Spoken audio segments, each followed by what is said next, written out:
नमस्कार, आप देख रहे हैं कंट्री इनसाइड न्यूज का डिजिटल प्लेटफॉर्म और मैं हूं सौरभ निगम।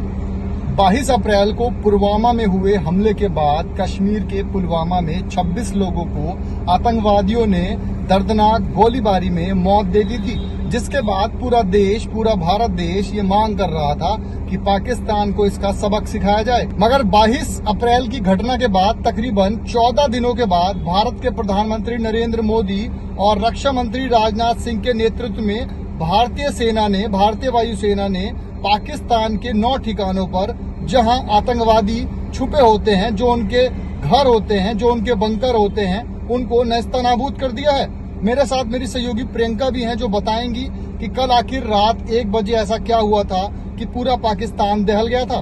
प्रियंका, बताएं कि कल रात क्या हुआ था और जो भारत ने कदम उठाया है उसके बारे में आप क्या कहना चाहते हैं? देखिए सौरभ जी, बात ये है कि भारत ने अपना बदला लिया है। 22 अप्रैल को जम्मू कश्मीर के पहलगाम में जिस तरह से 26 लोगों को निहत्थे 26 लोगों को आतंकवादियों ने मार दिया था और आतंकवादी ने ये कहा था कि जाके बोल दो मोदी को, ठीक है। अब उसका बदला, जिन बहनों ने अपना सिंदूर खोया है, उसका बदला प्रधानमंत्री नरेंद्र मोदी ने पहले ही कहा था कि हम इसका बदला लेंगे और इनके अकाउंट तक को हम जमीन तक नहीं देने देंगे। आज उसी का बदला आप देख सकते हैं कि कल रात को तकरीबन 1:45 बजे की अगर हम बात करें तो भारत के द्वारा आज ये जो हमला हुआ है पहलगाम का, वो बदला लिया गया है। और साथ ही आपको ये भी बता दें कि कल उत्तर प्रदेश समेत केंद्र शासित जगहों पर भी मॉक ड्रिल होनी थी और ये कहा जा रहा था कि जब भी सायरन बजता है तो उस वक्त लोगों को किस तरह से अपने घरों में सुरक्षित रखा जाए, इसी को लेकर मॉक ड्रिल होनी थी। तो प्रियंका, ये बताएं कि जैसे कि आज 7 मई है, आज ही का दिन निश्चित किया गया था कि मॉक ड्रिल होनी है। काफी जगह पे कल शाम को मॉक ड्रिल भी हुई थी।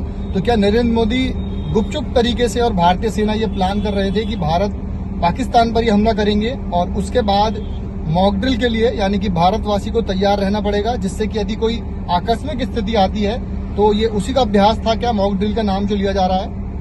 देखिए सौरभ जी, पहली बात ये है कि इसे प्रधानमंत्री नरेंद्र मोदी का मास्टर स्ट्रोक कह सकते हैं, क्योंकि जिस तरह से उन्होंने पाकिस्तान को इस बात में उलझा रखा कि भाई भारत अभी मॉक ड्रिल कर रहा है और लोगों को ये आश्वस्त कर रहा है कि हाँ वहाँ पर कुछ न कुछ होगा।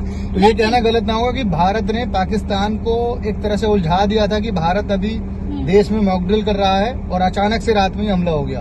हाँ, ये कह सकते हैं आप, बिल्कुल कह सकते हैं, क्योंकि पाकिस्तान की जो खुफिया एजेंसी कह सकते हैं, उसने ये सोचा होगा कि आखिर भारत में चल क्या रहा है।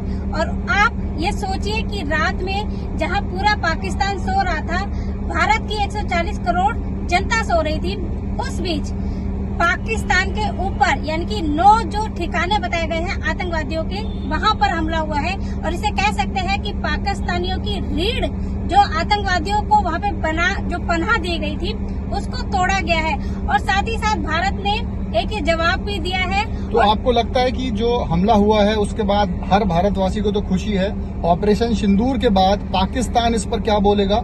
क्योंकि देखा यह गया है कि जब भी कभी हमले होते हैं या कोई भी सर्जिकल स्ट्राइक होती है, भारत कभी खुद से हमला नहीं करता है।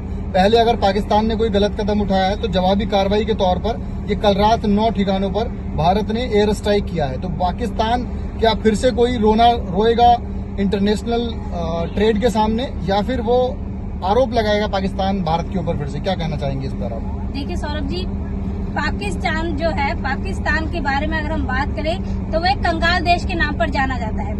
पाकिस्तान को अगर हम ये कहें कि वो कटोरा लेके भीख मांगता है तो इसमें कोई गलत बात नहीं होगी। पाकिस्तान की हालत इस वक्त वाकई में बहुत ज्यादा खराब है।